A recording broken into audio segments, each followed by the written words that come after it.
আসসালামু আলাইকুম dear students. আজকে আমরা পড়ব জিওলজির অধ্যায় 3। তাহলে সাউন্ড শোনা যাচ্ছে, আমরা দ্রুত শুরু করি। দেখো, প্রথমে আমাদের এখানে মানুষের শ্রেণীতাত্ত্বিক অবস্থান নিয়ে কিছু কথা লেখা আছে। যেমন মানুষ হচ্ছে কোন পর্বের প্রাণী বলো তো? মানুষ হচ্ছে কর্ডাটা পর্বের প্রাণী। এইটার সাথে কিন্তু আমাদের ভার্টিব্রেটা মিস করা যাবে না। মানুষ হচ্ছে ভার্টিব্রেটা উপপর্ব, ঠিক আছে? মানুষ হচ্ছে কি বলতো? ভার্টিব্রেটা উপপর্বের প্রাণী। কিন্তু আমরা মনে রাখবো যেটা, যে মানুষ হচ্ছে মূলত কর্ডাটা পর্বের প্রাণী। তাহলে কোন পর্বের প্রাণী এবং কোন উপপর্বের প্রাণী, এটা কিন্তু আমাদের পরীক্ষার জন্য ইম্পর্টেন্ট। তাহলে আমরা একটু কমেন্ট করে ফেলি যে মানুষ কোন পর্বের প্রাণী আর মানুষ কোন উপপর্বের প্রাণী। বৃষ্টি কমেন্ট করেছো, রশ্মি কমেন্ট করেছো।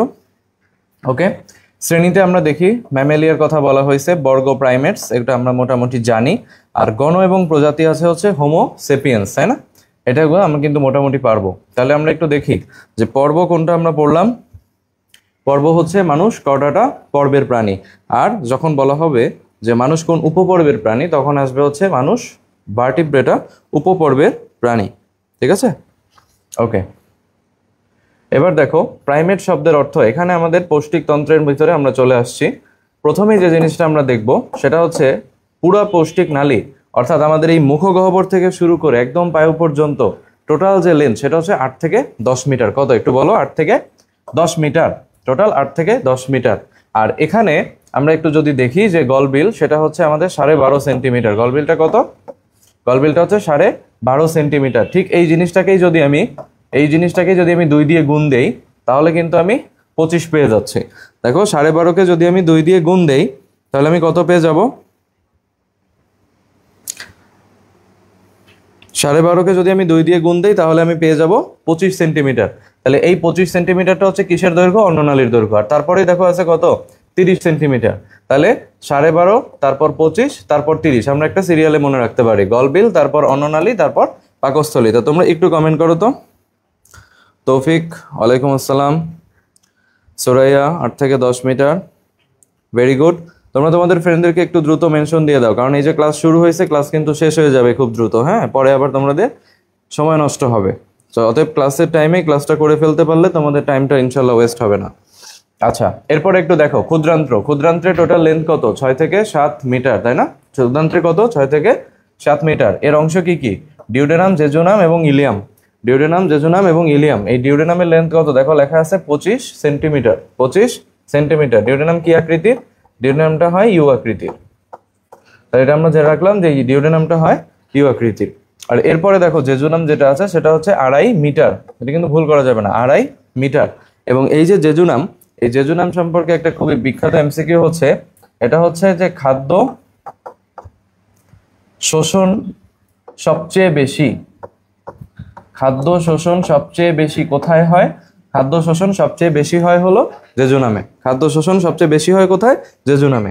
আর তারপরে ইলিয়াম। দেখো, ইলিয়াম হচ্ছে 3.5 মিটার। ইলিয়াম হচ্ছে 3.5 মিটার। এবং তার মানে আমরা জানলাম যে ইলিয়ামটা হচ্ছে সবচেয়ে বড়। ইলিয়ামটা হচ্ছে সবচেয়ে বড়। অর্থাৎ আমাকে যদি বলা হয় ক্ষুদ্রান্ত্রের সবচেয়ে বড় অংশ কোনটা, তাহলে আমি বলবো ইলিয়াম। যদি বলা হয় যে আমাদের ডিউডেনাম কি আকৃতি, তাহলে ইউ আকৃতির। আর জেজুনাম কত? 2.5 মিটার। এবং আমাদের এই জেজুনামের খাদ্য শোষণটা সবচেয়ে বেশি হয়।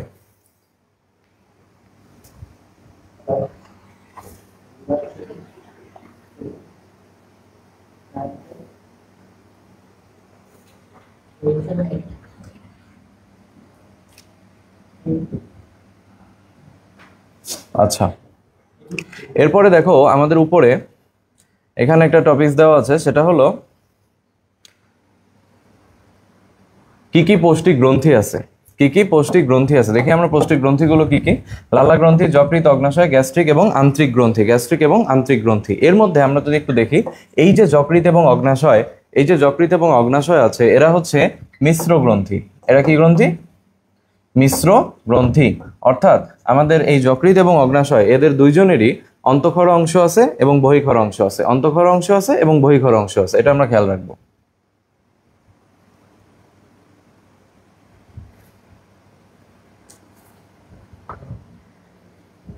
এখান থেকে একটা খুব ইম্পর্টেন্ট ইনফরমেশন আমরা জেনে নিই, সেটা হলো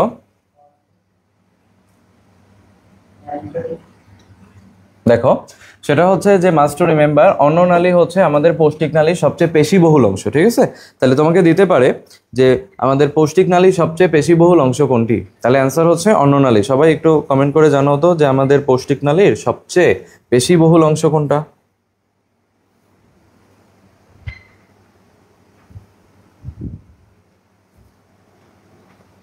পৌষ্টিক নালীর সবচেয়ে পেশিবহুল অংশ কোনটি? সবাই একটু কমেন্ট করে জানাও তো যে অন্ননালী হচ্ছে পৌষ্টিক নালীর সবচেয়ে পেশিবহুল অংশ। আরেকটা মজার ব্যাপার, আমরা কিন্তু একটু আগেই উপরে পড়ছিলাম গলবিল, অন্ননালী এবং পাকস্থলী। গলবিলের লেন্থ কত, অন্ননালীর লেন্থ কত মনে আছে? অন্ননালীর লেন্থ আমরা কত পড়ছিলাম? আমরা পড়ছিলাম 25 সেন্টিমিটার, তাই না? আমরা পড়ছিলাম কত, 25 সেন্টিমিটার। ঠিক আছে, এবার আমরা দেখি মানুষের খাদ্য পরিপাকের জন্য কি কি এনজাইম আছে। শর্করার জন্য হচ্ছে অ্যামাইলোলাইটিক এনজাইম। অ্যামাইলোলাইটিক মানে কি, যারা আমাদের এই শর্করাকে ভাঙতে পারে তাদেরকে আমরা বলি শর্করা বিশ্লেষী এনজাইম বা amylolytic enzyme. Ptyalin, amylase, maltase, sucrase নামগুলো আমাদের পরিচিত। আর আমিষের জন্য আছে কি প্রোটিওলাইটিক এনজাইম। প্রোটিওলাইটিক মানে কি, যারা প্রোটিনকে লাইসিস করে, প্রোটিনকে লাইসিস বা ভেঙে ফেলে, তাহলে প্রোটিওলাইটিক। তারা কি কি, পেপসিন, ট্রিপসিন, কাইমোট্রিপসিন, অ্যামিনোট্রিপসিন, এদের কথা বলা হয়েছে। আর স্নেহদ্রব্য তাদের মধ্যে হচ্ছে লাইপোলাইটিক। লাইপোলাইটিক এনজাইম মানে লাইপোলাইসিস করবে, মানে লিপিডকে লাইসিস করবে। তাহলে দেখো তো lipase, phospholipase, cholesterol esterase, lecithinase. Lecithin সম্পর্কে তোমরা কিন্তু কোনো এক সময় পড়ছিলা, তাই না? যে লেসিথিন হচ্ছে এক ধরনের কি, লেসিথিন হচ্ছে এক ধরনের জটিল ফসফোলিপিড। লেসিথিন হচ্ছে এক ধরনের জটিল ফসফোলিপিড। তাহলে এই যে জটিল ফসফোলিপিড আছে আমাদের লেসিথিন, এই জিনিসটা কিন্তু আমাদের লেসিথিনেজ এনজাইমের মাধ্যমে ভেঙে যায়। তাহলে লেসিথিনেজ যে এনজাইম, সেটা কি ধরনের এনজাইম? Lipolytic enzyme. সবাই একটু কমেন্ট করো তো লেসিথিনেজ এটা কি ধরনের এনজাইম? সবাই একটু কমেন্ট করো লেসিথিনেজ এটা কি ধরনের এনজাইম?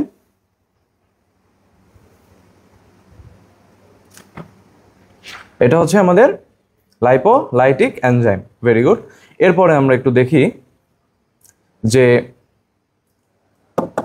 দেখো কি লেখা আছে, একজন পূর্ণবয়স্ক পুরুষের প্রতিদিন 2500 কিলোক্যালোরি শক্তির প্রয়োজন হয়। এই 2500 শব্দটা মাথায় রাখতে হবে যে একজন পূর্ণবয়স্ক মানুষের ক্ষেত্রে আমাদের কত লাগবে বলো? পুরুষের ক্ষেত্রে 2500 কিলোক্যালোরি শক্তির প্রয়োজন হয়। নিষ্ক্রিয় আমিষ পরিপাককারী এনজাইমকে বলা হয় জাইমোজেন। এরপরে দেখো খুব ইম্পর্টেন্ট একটা লাইন আছে, মেডিকেল ভর্তি পরীক্ষা 2009-10 আসছিল। ব্যাকটেরিয়া ধ্বংসকারী এনজাইমের নাম কি? লাইসোজাইম। তোমরা অলরেডি কিন্তু জানো যে লাইসোজাইম এটা আমাদের কোথায় পাওয়া যায়? এটা আমাদের লালারসে পাওয়া যায়, তাই না? লালারসে কি পাওয়া যাবে? লাইসোজাইম পাওয়া যাবে। এবং লাইসোজাইমের কাজ কি? সে আমাদের এই যে মুখগহ্বরে যে ব্যাকটেরিয়া ধ্বংস করার জন্য উপযুক্ত। তাহলে লাইসোজাইম কি করতে পারে? সে মুখগহ্বরে লালাকে এই লালার প্রোটেকশনের একটা অংশ হিসেবে আমাদের ব্যাকটেরিয়াকে ধ্বংস করতে পারে। মানুষের দেহে সম্পূর্ণ পরিপাক হতে 24 থেকে 72 ঘন্টা সময় লাগে। সবাই একটু এটা মাথায় রাখবে যে কত ঘন্টা সময়ের কথা এখানে বলা হয়েছে। এখানে বলা হয়েছে 24 থেকে 72 ঘন্টা সময় লাগে। দেখি কে কে কমেন্ট করতেছো। অঞ্জনা সরকার, শিফানা, বৃষ্টি, সোলাইমান, থ্যাংক ইউ। হ্যাঁ সবাই রাইট যে ব্যাকটেরিয়ার সাথে এটা সম্পর্ক আছে এবং হইতেছে 24 থেকে 72 ঘন্টা সময় লাগে পরিপাক হইতে। তোমার এখানে 24 থেকে 72 ঘন্টা না দিয়ে তোমাকে দিতে পারে কিন্তু 1 থেকে 3 দিন, তাই না? এই 24 থেকে 72 ঘন্টা না দিয়ে তোমাকে কিন্তু 1 থেকে 3 দিন দিতে পারে। দুইটাই কিন্তু একই কথা, তাই না? কনফিউজ হওয়া যাবে না। আরেকটা জিনিস আমরা একটু দেখে নেই, সেটা হচ্ছে শর্করা জাতীয় খাদ্য হজম হতে 2 ঘন্টা সময় লাগে। তাহলে শর্করা জাতীয় খাদ্য পরিপাক হতে 2 ঘন্টা সময় লাগে। আচ্ছা, এবার আমরা একটু লালা গ্রন্থি নিয়ে পড়াশোনা করি। দেখো লালা গ্রন্থি কয় জোড়া? 3 জোড়া। এটা কিন্তু 3 জোড়া মানে 6টি, এটা কিন্তু ভুল করা যাবে না। লালা গ্রন্থি কয়টি? লালা গ্রন্থি যদি কয়টি বলে তাহলে 6টি, আর জোড়া বললে কয়টি? জোড়া বললে কি কয়টি হবে? জোড়া বললে 3 জোড়া হবে। আচ্ছা, সাতকুড়ি দেখো মানুষের প্রায় 10,000-এর মতো সাতকুড়ি থাকে। সাতকুড়িতে এক ধরনের বিশেষ সেল পাওয়া যায়, সেটার নাম কি? গাস্টেটরি সেল। গাস্টেটরি সেল। দেখো গাস্টেটরি হঠাৎ করে দেখলে মনে হবে যে এটা আমি কিছুই বুঝতেছি না, কিন্তু এই যে দেখো তো টেস্ট, টেস্ট লিখতে গেলে কি এসটি লাগে না? টেস্ট লিখতে গেলে কি এসটি লাগে না? তাহলে এখানেও দেখো তো এসটি শব্দটা আছে কিনা? টেস্ট লিখতে গেলে কি লাগে? এস এবং টি। তাহলে এখানেও কি গাস্ট লিখতে গেলেও কি এস আর টি লাগতেছে না? তাহলে গাস্টেটরি সেল কোথায় পাওয়া যাবে? গাস্টেটরি সেল কোথায় পাওয়া যাবে? গাস্টেটরি সেল আমাদের জিহ্বায় পাওয়া যাবে। এটা আমাদের একটু মনে রাখতে হবে যে গাস্টেটরি সেল কোথায় পাওয়া যায়। গাস্টেটরি সেল কোথায় পাওয়া যায়? সবাই একটু কমেন্টে জানাও তো যে গাস্টেটরি সেল কোথায় পাওয়া যায়। গাস্টেটরি সেল যেটা আছে সেটা কোথায় পাওয়া যায় একটু দেখি। Very good. আচ্ছা, এখন দেখো আমরা জানি জিহ্বার সামনে থেকে পেছন দিকে যদি আমরা হিসাব করি তাহলে মিল অতি, মিল অতি অর্থাৎ জিহ্বার অগ্রভাগে কি মিষ্টি স্বাদ, তারপরে পার্শ্বদেশে লবণাক্ততা, মাঝ অঞ্চলের কিনারে কি টক স্বাদ এবং একদম পশ্চাতে তিক্ততা অনুভূত হয়। তাহলে সবাই একটু কমেন্ট করে বলো তো যে সবচেয়ে পশ্চাতে কোন স্বাদ অনুভূত হয়, একটু বলো তো যে সবচেয়ে পশ্চাতে কোন স্বাদ অনুভূত হবে।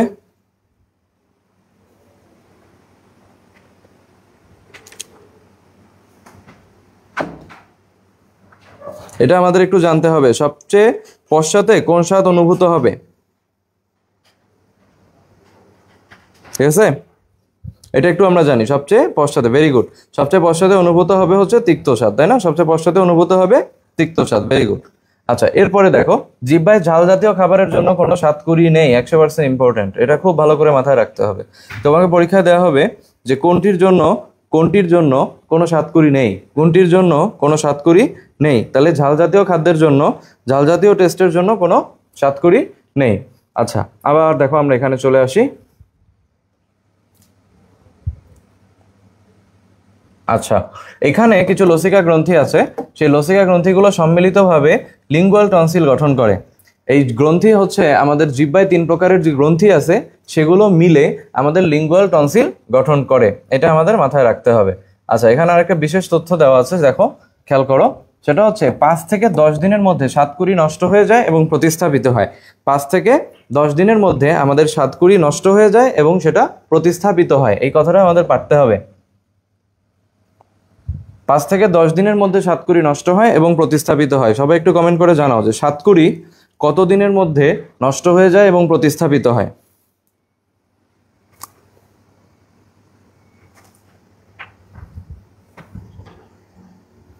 দেখি কে কে কমেন্ট করলাম।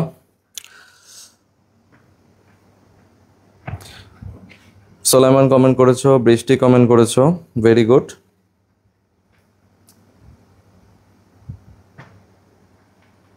রিমা কমেন্ট করেছো, ভেরি গুড, যে 5 থেকে 10 দিনের মধ্যে স্বাদকুড়ি কি হয়ে যাবে, নষ্ট হয়ে যাবে এবং সেটা প্রতিস্থাপিত হয়ে যাবে। আচ্ছা, আলজিহ্বা হচ্ছে কোমল তালুর পেছনের একটি পেশল অংশ, এটা একটা পেশল অংশ, একটা পেশিবহুল অংশ। 4 ধরনের দাঁত আছে, ইনসিসর, ক্যানাইন, প্রিমোলার এবং মোলার, আমরা এদের বাংলাটাও মনে রাখবো। আর খাদ্য গলধকরণের সময় স্বরযন্ত্রের মুখ বন্ধ করে দেয় কে? এটা দেখো ডেন্টাল 20-21 সালের কোশ্চেন, খুব ইম্পর্টেন্ট ম্যাথ কোশ্চেন, তাই না? তাহলে খাদ্য গলধকরণের সময় স্বরযন্ত্রের মুখ বন্ধ করে দেবে এপিগ্লোটিস, এপিগ্লোটিস খুব বেশি ইম্পর্টেন্ট, ঠিক আছে? তাহলে বলো তো স্বরযন্ত্র এর মুখ খাদ্য গলধকরণের সময় কে বন্ধ করে দেয়? একটু কমেন্টে জানাও যে খাদ্য গলধকরণের সময় স্বরযন্ত্রের মুখ কে বন্ধ করে দেয়? বন্ধ করে দেয় হচ্ছে এপিগ্লোটিস। দেখো,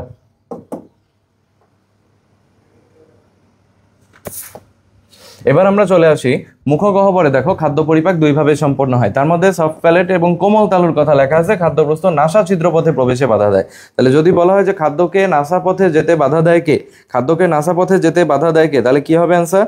খাদ্যকে নাসা পথে যেতে বাধা দেয় হচ্ছে কোমল তালু। কোমল তালু মানে কি? কোমল তালু মানে হচ্ছে সফট প্যালেট, সফট প্যালেট। আচ্ছা, গলবিল থেকে 2টো নালী চলে গেছে, একটা শ্বাসনালী এবং অপরটি অন্ননালী। আলজিহ্বা বা এপিগ্লোটিস খাদ্যবস্তু শ্বাসনালীতে প্রবেশে বাধা দেয়, একটু আগে আমরা পড়ছি। তাহলে 2টো জিনিস আমরা পড়লাম, একটা হচ্ছে নাসা ছিদ্র পথে যেতে কে বাধা দেয়, আর একটা হচ্ছে শ্বাসনালীতে প্রবেশে কে বাধা দেয়। তো দুটোই আমাদের পড়তে হবে। নাসা ছিদ্র পথে যেতে বাধা দেয় হচ্ছে কোমল তালু এবং হচ্ছে সেটার ইংলিশ হলো সফট প্যালেট। আর দেখো যে খাদ্যবস্তু শ্বাসনালীতে প্রবেশে বাধা দেয় আলজিহ্বা বা এপিগ্লোটিস, ঠিক আছে? এবার আমরা একটু এখানে চলে আসি। দেখো, শর্করা পরিপাকের জন্য টায়ালিন এবং মল্টেজ নামক এনজাইম থাকে। তো মল্টেজটা কি বেশি মাত্রায় থাকে না কম মাত্রায় থাকে? দেখি তো, এটা অল্প মাত্রায় থাকে, দেখছো? এটা অল্প মাত্রায় থাকে। তাহলে জটিল শর্করা টায়ালিনের প্রভাবে মল্টোজে পরিণত হয়, আর এই মল্টোজ কি করে? এই মল্টোজকে গ্লুকোজে পরিণত করে। আচ্ছা, আমিষ পরিপাক মুখগহ্বরে লালাগ্রন্থি থেকে নিঃসৃত লালারসে প্রোটিওলাইটিক এনজাইম থাকে না। আর স্নেহ কথা লেখা আছে কি? এখানে কোনো স্নেহ জাতীয় এনজাইমও থাকে না।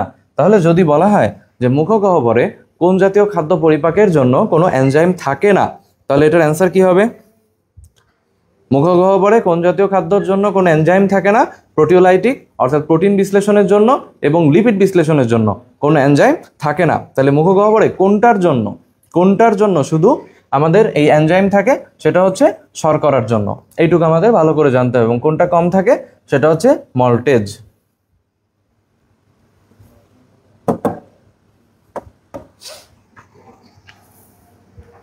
কে কে কমেন্ট করছো দেখি?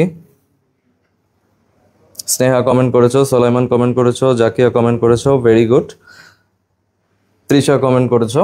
আচ্ছা, এখানে একটু আমরা জিনিস একটা দেখি, সেটা হলো 20টি দুধদাঁতের কথা বলা হয়েছে। 20টি দুধদাঁতের কথা বলা হয়েছে। এবং মানুষের দাঁত দেখো 3 ধরনের। ডাইফায়োডন্ট হচ্ছে কি, যে মানুষের দাঁত 2বার গজায়। মানুষের দাঁত কয়বার গজাবে? 2বার গজাবে, এই জন্য বলা হয় ডাইফায়োডন্ট। তারপরে হচ্ছে থেকোডন্ট। থেকোডন্ট মানে কি, দাঁতগুলো চোয়ালের অস্থির গর্তে গ্রথিত থাকে। গ্রথিত থাকে বলতে বোঝানো হয় হচ্ছে যে সেখানে খুব শক্তভাবে যুক্ত অবস্থায় থাকে, অর্থাৎ মানুষের দাঁতগুলো চোয়ালের অস্থির মধ্যে খুব ভালোভাবে এঁটে থাকবে, তাহলে সেটাকে আমরা বলছি থেকোডন্ট। আর এরপরে দেখো, সেটা হচ্ছে হেটেরোডন্ট। হেটেরোডন্ট মানে হচ্ছে, হোমো এবং হেটেরো শব্দের অর্থ জানি, হোমো মানে একই, হেটেরো মানে আলাদা। তা মানুষের 4 ধরনের যে দাঁত আছে, সেই 4 ধরনের দাঁত যেহেতু আলাদা ধরনের, সেই জন্য আমরা এটাকে বলতেছি হেটেরোডন্ট। 4 ধরনের স্থায়ী দাঁত থাকে, 4 ধরনের স্থায়ী দাঁত থাকে। 2টি চোয়ালে সর্বমোট কয়টি দাঁত থাকে? 32টি দাঁত থাকে। তাহলে যদি বলা হয় যে স্থায়ী দাঁতের সংখ্যা কয়টি, যদি বলা হয় স্থায়ী দাঁতের সংখ্যা কয়টি, তাহলে আমার অ্যান্সার হচ্ছে 32টি। যদি বলা হয় যে আমার স্থায়ী দাঁতের সংখ্যা কয়টি, তাহলে আমার অ্যান্সার হবে 32টি। তাহলে বলো তো সবাই যে দুধ দাঁতের সংখ্যা কত? সবাই একটু বলো তো, দুধ দাঁতের সংখ্যা কত? দুধ দাঁতের সংখ্যা হচ্ছে 20টি। আর যদি আমাদের বলা হয় সেটা হচ্ছে যে আমাদের স্থায়ী দাঁতের সংখ্যা কয়টি, তাহলে অ্যান্সার হবে 32টি। এবার আমরা একটু খেয়াল করি, কর্তন, ছেদন, পেষণ এবং অগ্রপেষণ 4টা ধরন আছে এবং 4টার ইংলিশ আমাদের দেওয়া আছে। এই জিনিসটা সোজাসুজি আমরা কিন্তু ডেন্টাল ফর্মুলা থেকে বের করে ফেলতে পারি, তাই না? এই যে ICPM, এখান থেকে আমরা বের করে ফেলতে পারি। ওকে, এখানে একটা ইনফরমেশন দেওয়া আছে, ইনফরমেশনটা আমরা একসাথে পড়ে ফেলবো। সেটা হচ্ছে বাচ্চাদের প্রিমোলার দাঁত থাকে না। পরীক্ষায় তোমাকে এভাবেও দিতে পারে, পরীক্ষা এভাবেও দিতে পারে যে বাচ্চাদের অগ্রপেষণ দাঁত থাকে না। সত্য মিথ্যা দিতে পারে, বাচ্চাদের অগ্রপেষণ দাঁত থাকে না। তা অগ্রপেষণ দাঁত থাকে না, এটা কি সত্য না মিথ্যা? তোমরাই বলো। প্রিমোলারের বাংলা হচ্ছে অগ্রপেষণ, তাহলে বাচ্চাদের অগ্রপেষণ দাঁত থাকে না, এটা অবশ্যই সত্য কথা। আর এরপরে দেখো, এনামেল হচ্ছে দাঁতের সবচেয়ে কঠিন অংশ। এনামেল হচ্ছে দাঁতের সবচেয়ে কঠিন অংশ। আর মোলার দাঁত যেটা আছে, মোলার দাঁতের কাজ হলো খাবার চর্বণ করা এবং পেষণ করা। মোলার দাঁতের কাজ হচ্ছে খাবার চর্বণ করা এবং পেষণ করা। তাহলে বলো তো, দাঁতের সবচেয়ে কঠিন অংশ কোনটি?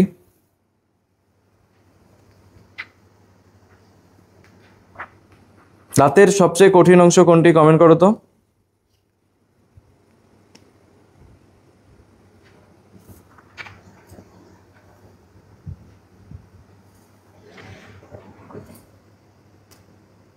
ওকে, ভেরি গুড।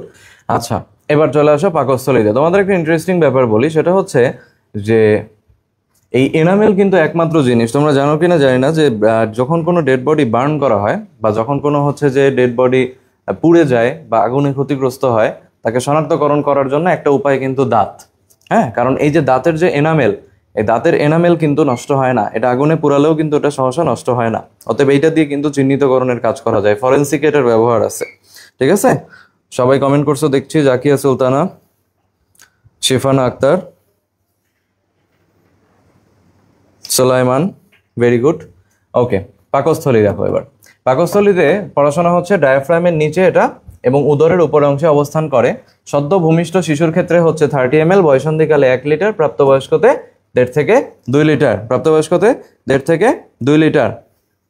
এরপরে দেখো, পাকস্থলীর কিছু অংশ নিয়ে কথা বলা হয়েছে। তার অংশগুলো কি কি? প্রথম যেটা, সেটা হচ্ছে কার্ডিয়া। এখানে অন্ননালী কি হয়? এখানে অন্ননালী উন্মুক্ত হয়, অন্ননালীটা এসে উন্মুক্ত হয় কার্ডিয়াতে। এরপর ফান্ডাসে মনে রাখবো 2টা কথা, একটা হচ্ছে গম্বুজ, একটা হলো গম্বুজ মনে রাখবো, আর একটা মনে রাখবো হচ্ছে গ্যাস। একটা হচ্ছে গম্বুজ মনে রাখবো, আর একটা মনে রাখবো গ্যাস। অর্থাৎ ফান্ডাস হচ্ছে আমাদের গম্বুজের মতো দেখতে এবং এর মধ্যে কি থাকবে? গ্যাস থাকবে। তাহলে ফান্ডাস থেকে 2টা কথা, একটা হচ্ছে গম্বুজ, একটা হচ্ছে গ্যাস। একটা হচ্ছে গম্বুজ, একটা হচ্ছে গ্যাস, খুব ভালো করে মনে রাখতে হবে। এরপরে দেখো, ছোট এবং বড় বাঁক। এই ডান পাশের যেটা থাকে সেটা অবতল হয়, আর বাম পাশের যেটা সেটা হচ্ছে কি হয়? উত্তল হয়। এটা একটু খেয়াল রাখবো, কোনটা অবতল এবং কোনটা উত্তল, এটা একটু খেয়াল রাখবো। সবাই তাহলে একটু কমেন্ট করো তো, গ্যাস কোথায় থাকে? গ্যাস কোথায় থাকে এবং গম্বুজের মতো দেখতে কোনটা? সবাই একটু কমেন্ট করে জানাও তো, যে গ্যাস কোথায় থাকে এবং গম্বুজের মতো দেখতে কোনটা? সবাই একটু কমেন্ট করো। ওকে, এরপর দেখো বৃত্তাকার পেশি বলয় নিয়ে কথা বলা হয়েছে। পেশি বলয়, পেশি বলয় তার মানে স্ফিংক্টারগুলো কি নির্মিত? স্ফিংক্টারগুলো অবশ্যই পেশি নির্মিত। এর মধ্যে আছে cardiac sphincter, pyloric sphincter. Cardiac sphincter কি করতেছে? অন্ননালী এবং কার্ডিয়ার সংযোগস্থলে অবস্থিত, পাকস্থলিতে খাদ্য প্রবেশ নিয়ন্ত্রণ করতেছে। আর এরপরে পাইলোরিক স্ফিংক্টার, সে কোথায়? পাইলোরাস এবং ডিওডেনামের সংযোগস্থলে অবস্থিত। সে কোথায় নিয়ন্ত্রণ করবে? ডিওডেনামে খাদ্য প্রবেশকে নিয়ন্ত্রণ করবে। ঠিক আছে, এটা খেয়াল রাখবো। পাকস্থলিতে কয়টি প্রাচীর আছে? দেখো তো, পাকস্থলিতে কয়টি প্রাচীর আছে? সবাই কমেন্ট করবা, পাকস্থলিতে কয়টি প্রাচীর আছে? এটা ভুল করা যাবে না। পাকস্থলিতে কয়টি প্রাচীর আছে দেখি সবাই পারে কিনা। পাকস্থলিতে কয়টি প্রাচীর আছে?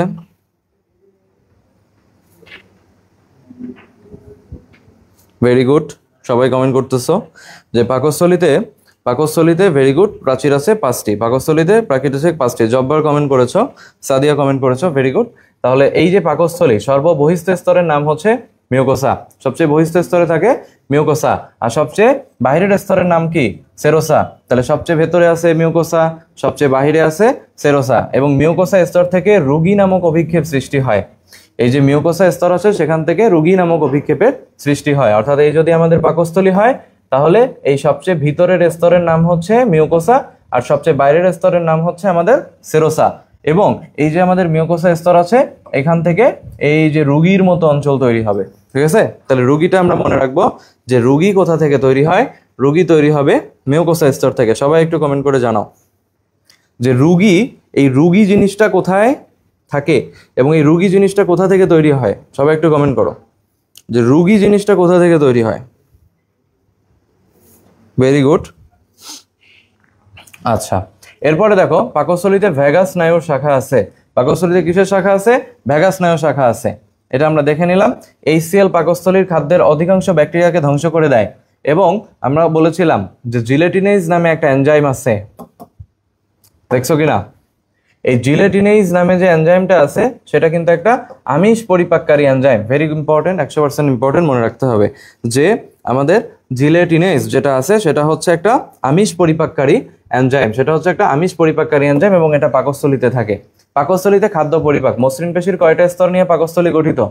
খেয়াল করছি, মসৃণ পেশির 3টে স্তর নিয়ে পাকস্থলী গঠিত। কখনোই এটা ভুল করা যাবে না যে পাকস্থলী টোটাল লেয়ার কিন্তু 5টা। টোটাল যে পেশি লেয়ার যেটা আছে সেই লেয়ারটা আবার 3টা স্তরে বিভক্ত। তাহলে এর জন্য কিন্তু এটা বলবে না যে পাকস্থলীর 3টা লেয়ার, এটা কিন্তু না। পাকস্থলীর পেশির যে লেয়ার সেইটা 3টা। এরপরে দেখো মিউসিন। মিউসিনের বিষয়টা হলো কেমন? মিউসিন হচ্ছে নামক প্রোটিন মিউকাসের প্রধান উপাদান। তাহলে মিউকাসের প্রধান উপাদান হচ্ছে মিউসিন। মিউকাসের প্রধান উপাদান হচ্ছে মিউসিন। সবাই একটু কমেন্ট করো তো মিউকাসের প্রধান উপাদান কি? মিউকাসের প্রধান উপাদান হচ্ছে মিউসিন। Very good. আর প্রতি 15 থেকে 20 সেকেন্ড পর পর একটা পেরিস্টালটিক সঞ্চালন আসে। তাহলে কত সেকেন্ড পর পর একটা পেরিস্টালটিক সংকোচন আসে? সেটা হচ্ছে 15 থেকে 20 সেকেন্ড পর পর, এটা জানতে হবে। আর দেখো যেখানে কাইম বা পাকমন্ডের কথা লেখা আছে, কাইম বা পাকমন্ড, এটা হচ্ছে গ্যাস্ট্রিক জুস খাদ্যের সঙ্গে মিশে একটা সুপের মতো মিশ্রণ হয়, সেটাকে বলা হবে কাইম বা পাকমন্ড। এবং মুখ থেকে যে চর্বিত খাদ্য সেটা পাকস্থলীতে এসে কয় ঘন্টা অবস্থান করে? 100% ইম্পর্টেন্ট প্রশ্ন। যে সেটা হচ্ছে মুখ থেকে যে খাবারটা আসলো এই খাবারটা আমাদের পাকস্থলীতে অবস্থান করবে 2 থেকে 6 ঘন্টা। 2 থেকে 6 ঘন্টা অবস্থান করবে।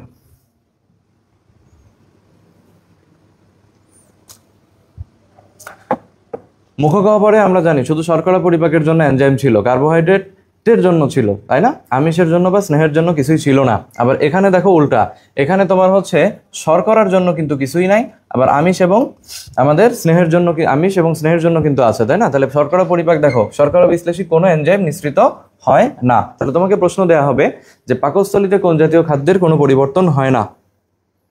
পাকস্থলীতে কোন ধরনের খাদ্যের কোনো পরিবর্তন হয় না, এটা তোমাকে প্রশ্ন দেওয়া হবে। তাহলে এটা আমাদের পারতে হবে, তাই না? যে পাকস্থলীতে কোন ধরনের খাদ্যের কোনো পরিবর্তন হয় না। দেখি সবাই একটু কমেন্ট করো তো, কোন ধরনের খাদ্য পাকস্থলীতে কোনো পরিবর্তন হয় না? Very good.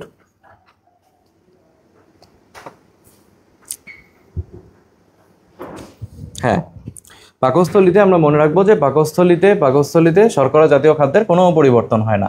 আর এরপরে চলে আসা হচ্ছে আমিষের মধ্যে। আমিষের মধ্যে আমরা দেখি যে আমাদের এখানে পেপসিনোজেন এবং প্রোরেনিক নামক নিষ্ক্রিয় এনজাইম থাকে। এবং দুইটা নিষ্ক্রিয় এনজাইমই HCl এর সাথে বিক্রিয়া করে সক্রিয় হয়ে যায়। তাহলে HCl কাকে সক্রিয় করে? HCl আমাদের পেপসিনোজেনকে সক্রিয় করে, পেপসিনোজেনকে সক্রিয় করে পেপসিনে পরিণত করে, পেপসিনোজেনকে সক্রিয় করে পেপসিনে পরিণত করে। স্নেহা, অঞ্জনা, দেবাশিস, রিমা আক্তার, সোলাইমান সবাই কমেন্ট করেছো, thank you very much. Taslima comment করেছো, রশনি কমেন্ট করেছো। 2 থেকে 6 ঘন্টা, ভেরি গুড। তাহলে একটু আমাকে বলো তো, জাকিয়া কমেন্ট করেছো, ভেরি গুড। পাকস্থলীতে শর্করা জাতীয় খাদ্যের কোনো পরিপাক হয় না, ভেরি গুড। দেখো যারা ক্লাস করছো তারা কিন্তু এই যে ক্লাসের সাথে সাথে যে অ্যান্সার করতেছো, এটা কিন্তু তোমাদের একটা প্রিপারেশন হয়ে যাচ্ছে। এই জিনিসটা কিন্তু তোমাদের একটা প্রিপারেশন হয়ে যাচ্ছে, তোমরা নিজেরাও বুঝবা না যে কত ইম্পর্টেন্ট এটা তোমাদের জন্য। তোমাদের যখন মানে তোমাদের মেমোরি তৈরি হচ্ছে, এর সাথে কিন্তু এই যে অ্যাসোসিয়েশন হচ্ছে, তোমাদের এই যে কমেন্টগুলো করতেছো তোমরা যারা করতেছো, তারা এর সুফল একসময় বুঝতে পারবা। আমার এখন বলার কোনো দরকার নাই, একসময় বুঝতে পারবা নিজেই। রেনিন দুধের আমিষকে কেসিনকে প্যারাকেসিনে পরিণত করে। তাহলে আমরা জানি যে দুধের আমিষের উপর কাজ করে হচ্ছে রেনিন, সে কি করতেছে? কেসিনকে প্যারাকেসিনে পরিণত করে। আমরা চলে আসি পরের টপিকসে। দেখো স্নেহ পরিপাকের জন্য এখানে আমরা বলি যেটা স্নেহ পরিপাকের জন্য কি বলছে দেখো, এনজাইম কাজ করতে পারে না, কিন্তু পাকস্থলীতে গ্যাস্ট্রিক লাইপেজ নামে এনজাইম খুব সামান্য পরিমাণে থাকে। তাহলে গ্যাস্ট্রিক লাইপেজ নামে খুব সামান্য পরিমাণে এনজাইম কিন্তু থাকে, এটা আমাদের পারতে হবে। ওকে, এরপরে আমরা একটু দেখি পাকস্থলী নিজে পরিপাক না হওয়ার কারণ কি। অনেক বড় কারণ লেখা আছে, আমরা অবশ্যই রিডিং পড়ব, কিন্তু এখানে একটা লাইন আমরা একটু দেখি। পাকস্থলী প্রতিদিন প্রায় 2.5 লিটার গ্যাস্ট্রিক রস উৎপাদন করে। সবাই কমেন্ট করবা যে আমাদের পাকস্থলী কতটুকু গ্যাস্ট্রিক রস উৎপাদন করে। প্রায় 2.5 লিটারের মতো গ্যাস এখানে আমাদের গ্যাস্ট্রিক রস তৈরি করতে পারে। আর আমরা বলেছি যে এই যে দেখো, যে পাকস্থলীতে যে গ্যাস্ট্রিক আলসার হয়, পাকস্থলীতে যে আলসার হবে সেটা তো গ্যাস্ট্রিক আলসার হবে, তাই না? তাহলে এই যে গ্যাস্ট্রিক আলসারটা হচ্ছে, তার জন্য দায়ী কে? NSAID এবং হেলিকোব্যাক্টার পাইলোরি। NSAID এবং হেলিকোব্যাক্টার পাইলোরি এটার জন্য দায়ী। তাহলে NSAID এবং হেলিকোব্যাক্টার পাইলোরি এটার জন্য দায়ী। তার মানে ব্যথার ওষুধের একটা ভূমিকা আছে নাকি? ব্যথার ওষুধের একটা ভূমিকা আছে। ওকে, হেলিকোব্যাক্টার পাইলোরির জন্য আমাদের গ্যাস্ট্রিক আলসার হয়। ক্ষুদ্রান্ত্রে চলে আসি আমরা। দেখো ক্ষুদ্রান্ত্রের ভিতরে একটা কথা বলা হয়েছে যে 6 থেকে 7 মিটার, আমরা একটু আগেই পড়ছিলাম, তাই না? তাহলে এখানে একটু রিভিশন হয়ে যায়। 3টা অংশে বিভক্ত। ডিউডেনামটা হচ্ছে ইউ আকৃতির, তোমরা অলরেডি পড়েছো, এবং সেখানে দেখো 25 সেন্টিমিটার কথাটা লেখা আছে। জেজুনাম লম্বায় 2.5 মিটার, এটা আমরা পড়ছি। ইলিয়ামটা ছিল, সেটাও ছিল 3.5 মিটার। হ্যাঁ, ইলিয়ামটা 3.5 মিটার পড়ছো, এটাও পড়ছো, এবং এটাও লেখা আছে যে সে ক্ষুদ্রান্ত্রের 5 ভাগের 3 ভাগ। তাহলে যদি বলা হয় যে ক্ষুদ্রান্ত্রের 5 ভাগের 3 ভাগ কোনটি, তাহলে সেটা হচ্ছে আমাদের কোনটা বলো তো? সেটা হচ্ছে আমাদের ইলিয়াম, তাই না? কমেন্ট সেকশনে একটু কিন্তু ভুল হয়ে গেছে, রশনি এবং জাকিয়া খেয়াল করো। 2.5 লিটার গ্যাস কিন্তু না। পাকস্থলীর কাজ কি গ্যাস তৈরি করা? পাকস্থলী গ্যাস্ট্রিক জুস তৈরি করা। একটু ভালো করে খেয়াল করবা, গ্যাস্ট্রিক জুস তৈরি করে, ঠিক আছে? এটা গ্যাস না, 2.5 লিটার গ্যাস না, 2.5 লিটার হচ্ছে গ্যাস্ট্রিক জুস উৎপাদন করে, ঠিক আছে? একটু ঠিক করে নিবা, কোনো অসুবিধা নেই, এই যে এখন আর ভুল যাবে না, ঠিক আছে? কমেন্ট করার জন্য থ্যাংক ইউ, কিন্তু আমরা এটা একটু ঠিক করে নিই। সব ধরনের খাদ্যের চূড়ান্ত পরিপাক কই হয়? চূড়ান্ত যখনই বলা হবে, চূড়ান্ত পরিপাক অলওয়েজ ক্ষুদ্রান্ত্রেই হবে, ঠিক আছে? চূড়ান্ত পরিপাক অলওয়েজ কোথায় হবে? ক্ষুদ্রান্ত্রেই হবে, এতে কোনো সন্দেহ নাই। ক্ষুদ্রান্ত্রের উপর 3 ধরনের রস ক্রিয়া করে, কি কি? পিত্ত, আন্ত্রিক এবং হচ্ছে অগ্নাশয় রস। এটা একটু খেয়াল রাখবো যে ক্ষুদ্রান্ত্রে 3 ধরনের রসই ক্রিয়া করবে, পিত্ত রস, আন্ত্রিক রস এবং অগ্নাশয় রস। এবং এখানে একটা কথা লেখা আছে, দেখো, খাদ্য 2 ধরনের যান্ত্রিক প্রক্রিয়ার শিকার হয়। যান্ত্রিক প্রক্রিয়া 2 ধরনের হতে পারে, একটা হচ্ছে সেগমেন্টেশন আর একটা হচ্ছে পেরিস্টালসিস। একটা হচ্ছে সেগমেন্টেশন আর একটা হলো পেরিস্টালসিস। এরপরে সবাই তোমরা জানো যে পিত্ত লবণের প্রভাবে ক্ষুদ্র ক্ষুদ্র কণায় চর্বি হয়ে যাবে, এটাকে বলা হয় অবদ্রবণ বা ইমালসিফিকেশন, ঠিক আছে? আচ্ছা, আর খাদ্য ক্ষুদ্রান্ত্রে থাকে 3 থেকে 5 ঘন্টা। আর দেখো তো, এর থেকে একটু যদি 1 কমাই দিই আর এখানে যদি 1 বাড়াই দিই, তাহলে 2 থেকে 6 ঘন্টা কোথায় অবস্থান করে? পাকস্থলীতে, তাই না? আমরা কিন্তু পড়ছি যে 2 থেকে 6 ঘন্টা অবস্থান করে কোথায়? পাকস্থলীতে। তাহলে কিন্তু কাজের সাথে এটার মিল আছে, তাই না? বলো, আমাদেরকে এটা একটু খেয়াল করতে হবে। Very good. সেটা হচ্ছে যে ক্ষুদ্রান্ত্র 3 থেকে 5 ঘন্টা পর্যন্ত খাদ্য রাখতে পারে, আর ওখানে তুমি পড়েছো পাকস্থলীতে 2 থেকে 6 ঘন্টা, এটা দুইটাই মনে রাখবো আমরা। আচ্ছা, আর কোলেসিস্টোকাইনিন হরমোন পিত্তাশয়ের কি ঘটায়? সংকোচন ঘটায়। ওকে, পড়ে ফেলছি। এবার আসি, দেখো কি বলা হয়েছে, পানি শোষণের প্রধান স্থানকে, যেখানেই বলবে শোষণের প্রধান স্থান সেখানেই ক্ষুদ্রান্ত্র চলে আসবে। যেখানেই বলা হবে যে প্রধান স্থান কোনটি, শোষণের প্রধান স্থান কোনটি, সেখানেই কিন্তু আমাদের চলে আসবে ক্ষুদ্রান্ত্র। এটা মাথায় রাখবো, যেখানেই বলবে সেখানেই ক্ষুদ্রান্ত্র চলে। তার পানি শোষণের প্রধান অংশ কোনটি? সেটা হচ্ছে আমাদের ক্ষুদ্রান্ত্র। ক্ষুদ্রান্ত্রের ডিওডেনাম ক্ষরণের সাথে জড়িত। ক্ষুদ্রান্ত্রের যে ডিওডেনাম অংশটা আছে সে বিভিন্ন জিনিস ক্ষরণ করতে হেল্প করে, সেইটা আমরা একটু মার্ক করব। আর অ্যামিনো অ্যাসিডের প্রধান পরিশোষণ অঞ্চল হচ্ছে জেজুনাম। অ্যামিনো অ্যাসিডের প্রধান পরিশোষণ অঞ্চল হচ্ছে জেজুনাম। অধিকাংশ খনিজ লবণ এই জায়গায় শোষিত হয়। জেজুনামের ভিলাইতে গ্লুকোজ শোষিত হওয়ার সাথে সাথে সোডিয়ামও শোষিত হয়।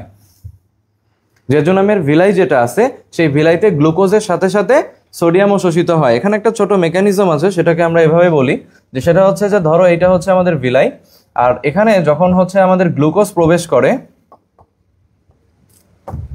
সাথে সোডিয়ামও প্রবেশ করে, এই জিনিসটাকে আমরা বলি হচ্ছে সোডিয়াম গ্লুকোজ কো ট্রান্সপোর্ট। এই ঘটনাটাকে আমরা বলি হচ্ছে সোডিয়াম গ্লুকোজ কো ট্রান্সপোর্ট। যখন হচ্ছে সোডিয়াম এবং হচ্ছে যে গ্লুকোজ একসাথে আসে, তখন গ্লুকোজ যদি আসে তাহলে সোডিয়ামকে নিয়ে সে প্রবেশ করবে। তাহলে এটা হচ্ছে সোডিয়াম গ্লুকোজ কো ট্রান্সপোর্টের প্রভাবে হয়। জাস্ট একটু কানে নিয়ে রাখলা, খুব গুরুত্বপূর্ণ না। আচ্ছা, আর ক্ষুদ্রান্ত্রের কোন স্তর থেকে ভিলাই সৃষ্টি হয়? একটু মাথাটা খাটায় দেখো। তোমরা জেনেছিলা যে রোগী থাকে পাকস্থলীতে, ভিলাই থাকে ক্ষুদ্রান্ত্রে, কিন্তু এই রোগী আর এই ভিলাই দুইজনই কিন্তু তৈরি হয় মিউকোসা স্তর থেকে। খেয়াল করে দেখো, একটু মনে পড়ে দেখো, রোগী এবং হচ্ছে এই ভিলাই এরা দুইজনই তৈরি হয় কোথা থেকে? মিউকোসা স্তর থেকে। ওকে, এরপরে বৃহদান্ত্রে চলে আসি। দেখো, বৃহদান্ত্রের ক্ষেত্রে বলা হয়েছে যেটা, যে বৃহদান্ত্র হচ্ছে আমাদের 1.5 মিটার। আমরা কিন্তু পড়ছি তাই না, বলো বৃহদান্ত্র 1.5 মিটার, আমরা বক্সে পড়ছিলাম। আর এর 3টা অংশ আছে, তার মধ্যে 1 নাম্বার হলো সিকাম। সিকামটা কেমন একটা অংশ বলতো? গোলাকৃতি অংশ, এবং এর সাথে অ্যাপেন্ডিক্স নামক একটা বদ্ধ থলি যুক্ত থাকে। তাহলে অ্যাপেন্ডিক্স কি, উন্মুক্ত থলি না বদ্ধ থলি? একটু কমেন্ট করে জানাও তো, আমাদের জানাও তো। Very good. তাহলে এটা আমরা মনে রাখবো যে অ্যাপেন্ডিক্সটা হচ্ছে একটা বদ্ধ থলি এবং এটা সিকামের সাথে যুক্ত থাকে। অ্যাপেন্ডিক্স হচ্ছে একটা বদ্ধ থলি এবং এটা কার সাথে? এটা সিকামের সাথে যুক্ত থাকে। আচ্ছা, এখন এই সিকামকে আমরা স্ফীত গোলাকৃতি অংশ বলছি, তাহলে অ্যাপেন্ডিক্সকে কিছু বলবো না? বলবো। অ্যাপেন্ডিক্সকে বলা হয় উপকারী অণুজীবের সুরক্ষিত ভাণ্ডার। উপকারী অণুজীবের সুরক্ষিত ভাণ্ডার বলা হয়। সাদিয়া কমেন্ট করেছো, সোলাইমান কমেন্ট করেছো, স্নেহা কমেন্ট করেছো, রিমা কমেন্ট করেছো, ভেরি গুড। ওকে, থাইমাস পর্যন্ত কমেন্ট করতেছে। যাক, ক্লাস করার জন্য আমাদের একটি গ্রন্থি চলে এসেছে। ফাইন, এবার চলে আসি, সেটা হচ্ছে যে আমাদের অ্যাপেন্ডিক্স। এই অ্যাপেন্ডিক্সটা তাহলে কি বললাম বলো? অ্যাপেন্ডিক্সটা হচ্ছে সিকামের সাথে যুক্ত অবস্থায় থাকে। আর এরপরে আমরা কোলনের কথা শুনি। দেখো, কোলনটাও কি ইউ আকৃতির, 4টা অংশ থাকে, ঊর্ধ্বমুখী, অনুপ্রস্থ, নিম্নমুখী এবং সিগময়েড কোলন। কিন্তু যেটা খেয়াল রাখতে হবে সেটা হচ্ছে এই যে এখানে কোনো অনুদৈর্ঘ্য কোলন থাকে না। এখানে অনুদৈর্ঘ্য নামে কোনো কোলন থাকে না। অনুপ্রস্থ কোলন আছে কিন্তু অনুদৈর্ঘ্য বলে কিছু নাই, এটা আমাদের একটু খেয়াল রাখতে হবে। আর মলাশয় যেটা, দেখো এটা হচ্ছে পায়ু সংলগ্ন থলি আকৃতির অংশ। এটা একটু মাথায় রাখবো।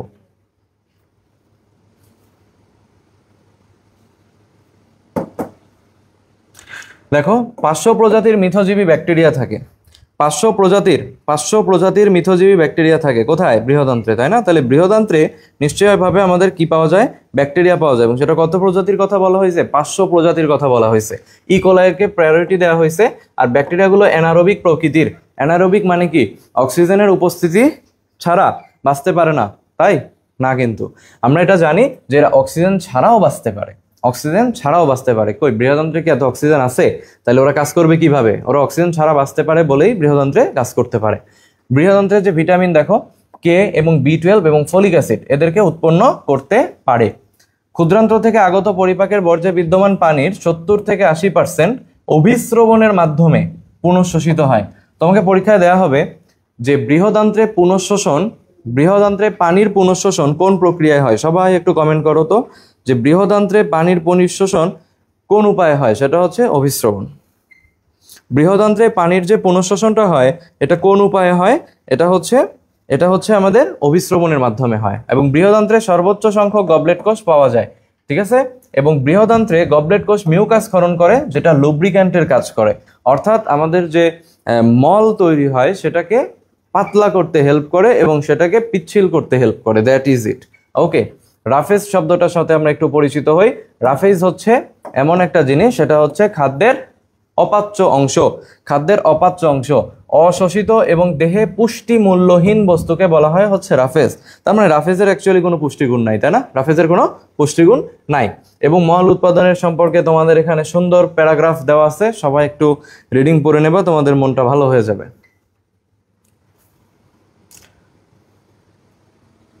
আমরা লালা গ্রন্থির মধ্যে চলে আসি। দেখো প্যারোটিডের মধ্যে কি বলা হয়েছে, সেটা হচ্ছে সবচেয়ে বড় লালা গ্রন্থি হচ্ছে প্যারোটিড গ্রন্থি। সবচেয়ে বড় লালা গ্রন্থি হচ্ছে প্যারোটিড গ্রন্থি। প্যারোটিড গ্রন্থির যে নালীটা, সেটার নাম হচ্ছে স্টেনসেন নালী। সেটার নাম কি? স্টেনসেন নালী। সেটা কোথায় আসে? সেটা হচ্ছে দ্বিতীয় ঊর্ধ্ব মোলারে আসে। দ্বিতীয় ঊর্ধ্ব মোলারে আসে, এটা একটু খেয়াল করব, দ্বিতীয় ঊর্ধ্ব মোলারে আসবে, ঠিক আছে। তাহলে আমাদের যে প্যারোটিড গ্রন্থি, এটার নালীর নাম হচ্ছে স্টেনসেন নালী। এবং স্টেনসেন নালীটা কোথায় আসবে? দ্বিতীয় ঊর্ধ্ব মোলারে আসবে, দ্বিতীয় ঊর্ধ্ব মোলারে আসবে। এবং খেয়াল করো যে ভাইরাস সংক্রমণে প্যারোটিড গ্রন্থির যে স্ফীতি এবং যন্ত্রণাদায়ক প্রদাহ হয় তাকে আমরা বলি মাম্পস। তাকে আমরা বলি মাম্পস, এটা একটু মনে রাখতে হবে। তাহলে বলো তো একটু, যে ভাইরাস যদি এই প্যারোটিড গ্রন্থিকে সংক্রমণ করে তাহলে তোমার যে ঘটনাটা হয় সেই প্রদাহটাকে আমরা কি বলি? সাবম্যান্ডিবুলার এবং সাবলিঙ্গুয়াল, ঠিক আছে। এটা মনে রাখবো যে সাবলিঙ্গুয়াল যেটা সেটা হচ্ছে ছোট, সাবলিঙ্গুয়াল যেটা সেটা হচ্ছে ছোট, আর যেটা প্যারোটিড সেটা হচ্ছে সবচেয়ে বড়, এটা মনে রাখতে হবে। আর সাবলিঙ্গুয়াল যেটা দেখো সেটা জিহ্বার নিচে অবস্থিত এবং সে কোথায় উন্মুক্ত হয়? ফ্রেনুলামে উন্মুক্ত হয়। আর সাবম্যান্ডিবুলার যেটা সেটা কোথায় উন্মুক্ত হয়? সেটা হচ্ছে ফ্রেনুলাম নামক বিশেষ ত্বকের পাশে উন্মুক্ত হয়। তাহলে এইটা যদি ছোট হয় তাহলে দেখো ফ্রেনুলামে উন্মুক্ত হয়, এই লাইনটা পড়তে কি কম সময় লাগে না? ফ্রেনুলামে উন্মুক্ত হয়, 3টা ওয়ার্ড অনলি। তাহলে এই 3টা ওয়ার্ড আছে, এই জন্য সাবলিঙ্গুয়ালের সাথে আমরা একে পড়বো। আর এই লাইনটাও বড়, তাহলে দেখো সাবম্যান্ডিবুলার শব্দটা কি বড় না সাবলিঙ্গুয়ালের চাইতে? তাহলে ওইটাও সাথে চলে আসবে। ওকে, আমরা পরের টপিক্সে চলে যাব। দেখো এখানে পিএইচ নিয়ে আলোচনা করা হয়েছে। তো কি বলা হয়েছে দেখো, 1200 থেকে 1500 ml লালাক্ষরণের পরিমাণ কত? 1200 থেকে 1500 ml। লালা কি ঈষৎ অম্লীয়, পিএইচ কত? 6.2 থেকে 7.4। এই পিএইচটা সবাই একটু কষ্ট করে কমেন্ট করো তো। লালা রসের পিএইচ কিন্তু খুব ইম্পর্টেন্ট একটা পিএইচ। দেখি কে কে আছে আমাদের সাথে। আমাদের সাথে আছে শিফানা, স্নেহা, সোলাইমান, রিমা, ভেরি গুড। ওকে, দেখো পানির একটা পরিমাণ দেওয়া আছে 95.5 থেকে 99.5। কিছু অজৈব পদার্থ, জৈব পদার্থ থাকে। জৈব পদার্থের মধ্যে একটু খেয়াল করি তো, ইমিউনোগ্লোবিউলিন এ বলে একটা জিনিস আছে কিনা? আমরা কি জানি যে আমাদের যে বডি ফ্লুইড থাকে, অর্থাৎ যে শরীরে যে রসগুলো তৈরি হয়, সেটা লালা রস হতে পারে, তারপরে হচ্ছে আমাদের শরীরের মধ্যে টিস্যু রস হতে পারে, সেখানে আমরা কি পেতে পারি? ইমিউনোগ্লোবিউলিন এ। অর্থাৎ আমাদের যতগুলো ইমিউনোগ্লোবিউলিন আছে তার মধ্যে ইমিউনোগ্লোবিউলিন এ যেটা, সেটা কিন্তু আমরা লালা রসে পেয়ে যাব। আর এনজাইমের মধ্যে স্যালাইভারি অ্যামাইলেজ, এটা হচ্ছে টায়ালিনের আরেক নাম। এটা কিন্তু ইম্পর্টেন্ট যে টায়ালিনের আরেক নাম কি? টায়ালিনের আরেক নাম হচ্ছে আমাদের, বলো তো কি? Salivary amylase.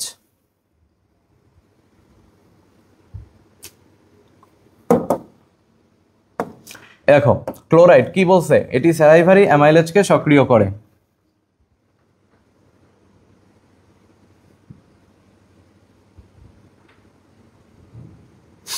ক্লোরাইডের ক্ষেত্রে বলা হয়েছে দেখো যে সেটা হচ্ছে ক্লোরাইড কি করতেছে, এটা স্যালাইভারি অ্যামাইলেজকে সক্রিয় করে। স্যালাইভারি অ্যামাইলেজকে কি করবে? সক্রিয় করবে। দেখছো, তাহলে ক্লোরাইড স্যালাইভারি অ্যামাইলেজ বা টায়ালিনকে সক্রিয় করে। এটা তোমাদের পরীক্ষার জন্য ইম্পর্টেন্ট যে ক্লোরাইডের কাজটা কি। ক্লোরাইডের কাজ হলো এটা স্যালাইভারি অ্যামাইলেজকে সক্রিয় করে। এরপরে লাইসোজাইম এনজাইমের কথা বলা হয়েছে। লাইসোজাইম এনজাইম আমরা একটু আগেই পড়ে আসছিলাম উপরে, যে ব্যাকটেরিয়া সংক্রমণ থেকে রক্ষা করে। তাহলে ব্যাকটেরিয়ার সংক্রমণ থেকে রক্ষা করে হচ্ছে লাইসোজাইম।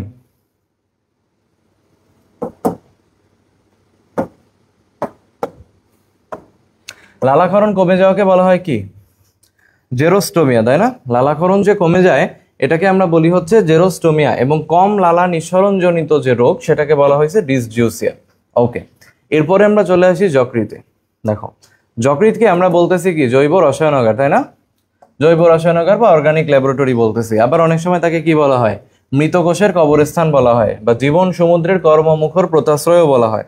অনেক বড় বড় কথা, তাহলে বড় বড় কথা নিশ্চয়ই একটা বড় অর্গানের জন্যই হবে। তাহলে যকৃতের জন্য এই কথাগুলো সত্য। মানবদেহের সবচেয়ে বড় সবচেয়ে গুরুত্বপূর্ণ গ্রন্থি। কয় ধরনের জৈবনিক কাজ হয় দেখছো? 500 ধরন। সবাই একটু কমেন্ট করবা, কয় ধরনের জৈবনিক কাজ হবে এখানে? 500 ধরনের জৈবনিক কাজ হবে। এবং এটা একটা কি গ্রন্থি? মিশ্র গ্রন্থি। যেখানেই পড়বা মিশ্র গ্রন্থি সেখানেই বুঝবা এখানে অন্তঃক্ষরা অংশও আছে, এখানে বহিঃক্ষরা অংশও আছে। এরপর একটু দেখি তো, সদ্য ভূমিষ্ঠ শিশুদেহের ওজন। শিশুদেহে এই যকৃতের ওজনটা হবে 150 গ্রাম, অনলি 150 গ্রাম। আর আমরা জানি এই যকৃতের 4টা অংশ আছে, ডান বাম কোয়াড্রেট এবং করেট। এবং এর মধ্যে আমরা জানি যে আমাদের ডান খণ্ড যেটা আছে সেটা সবচেয়ে বড়। তাহলে ডান খণ্ড যেটা আছে সবচেয়ে বড়। আর যকৃতের যে কোষগুলা সেগুলাকে আমরা বলবো বহুভুজাকার। অনেকে তোমরা কনফিউজ হয়ে যাও, ষড়ভুজাকার বলো। ষড়ভুজাকার শব্দটা যেহেতু আমাদের এখানে প্রযোজ্য হচ্ছে না, অতএব এটা ইয়ার ইউজ করবা না, ভুল হয়ে যাবে, ঠিক আছে? তাহলে যেহেতু আমাদের বইপত্রে বহুভুজাকার লেখা আছে, আমরা বহুভুজাকারটাই পড়বো। তাহলে প্রত্যেকটা খণ্ড বহুভুজাকার কোষে গঠিত। ডান খণ্ডটা সবচেয়ে বড় হয়, আর ডান খণ্ডের সাথে পিত্তনালী বা পিত্তথলি যুক্ত থাকে, নাশপাতি আকৃতির, তাই না? তাহলে ডান খণ্ডের সাথে পিত্তথলি যুক্ত থাকে, এটা একটু খেয়াল রাখবা। আর পিত্তথলি এটা কি আকৃতির হয়? নাশপাতি আকৃতির হয়। ডাবল স্টার দিয়ে অবশ্যই পড়তে হবে। আর সবাই জানি যেখানে ডান বাম কোয়াড্রেট 4টা ভাগ আছে, তো এর মধ্যে আমাদের ডান আর বাম যে লোব আছে এদেরকে পৃথক করে হলো একটা পর্দা, যার নাম ফেলসিফর্ম পর্দা। এই ডান এবং বাম এদেরকে ভাগ করে হচ্ছে একটা পর্দা, যেটার নাম হচ্ছে ফেলসিফর্ম পর্দা। ওকে, এটা আমরা একটু মনে রাখবো। আর এরপরে আমরা একটু নিচের দিকে দেখি যে কি লেখা আছে। কেন্দ্রে থাকে কেন্দ্রীয় শিরা এবং সাইনোসয়েড দেখা যায়। আর মাধ্যমে আমাদের এখানে দেখো যে যকৃৎ বাইরের দিকে গ্লিসন্স ক্যাপসুল নামক পর্দা দ্বারা আবৃত থাকে। ডাবল স্টার, আমরা অবশ্যই পারবো এটা, যে আমাদের যে যকৃতের আবরণী তার নাম হচ্ছে গ্লিসন্স ক্যাপসুল। আর ফেলসিফর্ম পর্দাটা কি ছিল? এটা হচ্ছে আমাদের ডান লোব এবং বাম লোব এই দুইটার মধ্যে একটা পৃথকীকরণ পর্দা। ওকে, দেখো খেয়াল করি কি লেখা আছে। পিত্ত উৎপাদন করে যকৃৎ, কিন্তু পিত্ত জমা রাখে কে? পিত্তথলি। এটা কিন্তু ভুল করা যাবে না, সবাই খেয়াল রাখবা যে সেটা হচ্ছে পিত্ত উৎপাদন করে যকৃৎ, কিন্তু জমা করে পিত্তথলি। ওকে, এটা ভুল করা যাবে না। যকৃতের সঞ্চয় ভূমিকা। যকৃতের সঞ্চয় ভূমিকা আমরা একটা নেমোনিক্স দিয়ে মনে রাখতে পারি, সেটা হলো গাভীর খড়ের আপেল। গাভীর খড়ের আপেল, হ্যাঁ, এটা দিয়ে আমরা মনে রাখতে পারি। গাভীর খড়ের আপেল, এটা দিয়ে আমরা চেষ্টা করলে মনে রাখতে পারি। গাভীর খড়ের আপেল হচ্ছে, দেখো গাতে হচ্ছে আমাদের গ্লাইকোজেন সঞ্চয়, গাতে হচ্ছে গ্লাইকোজেন সঞ্চয়। তারপরে গাভীর, এই যে দেখো সেটা হচ্ছে ভিটামিন এবং খনিজ লবণ, ভ এবং র দেওয়া আছে না, গাভীর। তারপরে হচ্ছে এই যে মিনারেল, মিনারেল মানে কি? খনিজ না? তাহলে খতে হচ্ছে খড়, খড়ে হচ্ছে খনিজ, তাহলে খনিজ আর মিনারেল, ঠিক আছে? তাহলে খড়ের আপেল, আপেল হচ্ছে এই যে দেখো আপেলটা কি? আপেল হচ্ছে অ্যামিনো অ্যাসিড এবং হইলো পথে হইলো পিত্তরস, আপেল, ঠিক আছে? তাহলে আপেল এবং হচ্ছে কি অ্যামিনো অ্যাসিড এবং পিত্তরস পাওয়া গেছে। আচ্ছা, এবার চলে আসি যে সেটা হচ্ছে রক্ত। রক্তের মধ্যে একটা জিনিস একটু খেয়াল করবা, এখানে যকৃৎ কত ঘন সেন্টিমিটার পর্যন্ত রক্ত রাখতে পারে? যকৃৎ আমাদের খেয়াল রাখবো যে 1500 ঘন সেন্টিমিটার পর্যন্ত রক্ত সে বহন করতে পারে। এখানে সব ধরনের ভিটামিন সে সঞ্চয় করে রাখবে।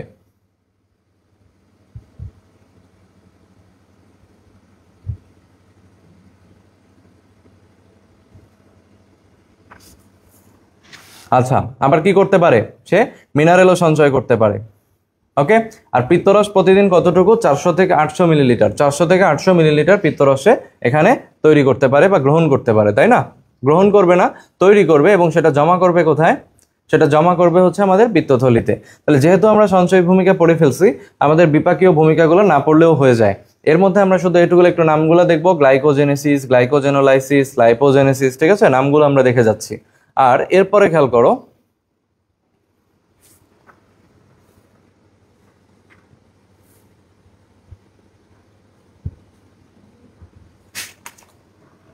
আচ্ছা এরপর একটু খেয়াল করো, সেটা হচ্ছে আমাদের ডিঅ্যামিনেশন ট্রান্সঅ্যামিনেশন, এই বিক্রিয়াগুলোর সাথেও জড়িত হচ্ছে আমাদের যকৃৎ। আর ইউরিয়া তৈরি, খুব ইম্পর্টেন্ট একটা জায়গা হচ্ছে ইউরিয়া তৈরি। এই ইউরিয়া তৈরি হয় হচ্ছে যকৃতে অর্নিথিন চক্রের মাধ্যমে। আমরা সবাই জানি যে যকৃতে অর্নিথিন যে চক্র আছে, এই অর্নিথিন চক্রের মাধ্যমে আমাদের কি তৈরি হয়? অর্নিথিন চক্রের মাধ্যমে আমাদের ইউরিয়া তৈরি হয়। এটা আমরা একটু দেখব।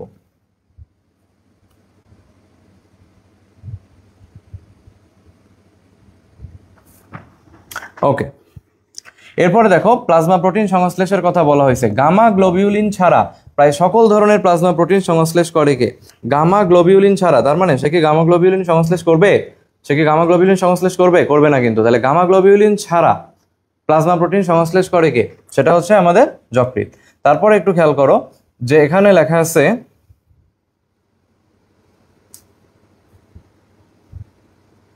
হিমোগ্লোবিনের ভাঙন। এখানে আমাদের ম্যাক্রোফেজের কথা বলা হয়েছে। ম্যাক্রোফেজকে আমরা বলি কি? কাফফার কোষ, তাই না? কাফফার কোষও বলা হয় অনেক সময়। এটা আমরা একটু দেখবো। বিলিভার্ডিন হচ্ছে সবুজ রঞ্জক আর বিলিরুবিন হচ্ছে হলদে রঞ্জক। ঠিক আছে, কালারটা খেয়াল রাখতে হবে। আচ্ছা, এরপরে আমরা হরমোন সংশ্লেষণের মধ্যে এটা একটু দেখতে পাই যে যকৃৎ হচ্ছে একটা হরমোন তৈরি করে যার নাম অ্যানজিওটেনসিনোজেন। এই অ্যানজিওটেনসিনোজেন যে হরমোনটা আছে সেটা সক্রিয় হয় রেনিন দিয়ে। সেইটা আবার কোথা থেকে আসে? বৃক্ক থেকে আসে। ওকে, এটা একবার পড়বা। আর যকৃৎ ক্যাটালেজ নামক এনজাইম উৎপন্ন করে, এটা একটু মনে রাখবো আমরা। সবসময় তো আমরা তৈরি পড়তেছি, তাই না? কিন্তু আমরা জানি যে আমাদের যকৃৎ হলো জৈব রসায়নাগার। তাহলে অনেক সময় যেটা হয় যে অনেক এনজাইম এখানে এসে, অনেক হরমোন এখানে এসে ভেঙে যায়। তাহলে দেখো তো, টেস্টোস্টেরন এবং অ্যালডোস্টেরনের কথা বলা হয়েছে। তারা কোথায় এসে ভাঙবে? তারা ভেঙে যায় হলো কোথায় এসে? যকৃতে এসে। এখন তুমি বলতে পারো যে ভাঙবে কেন?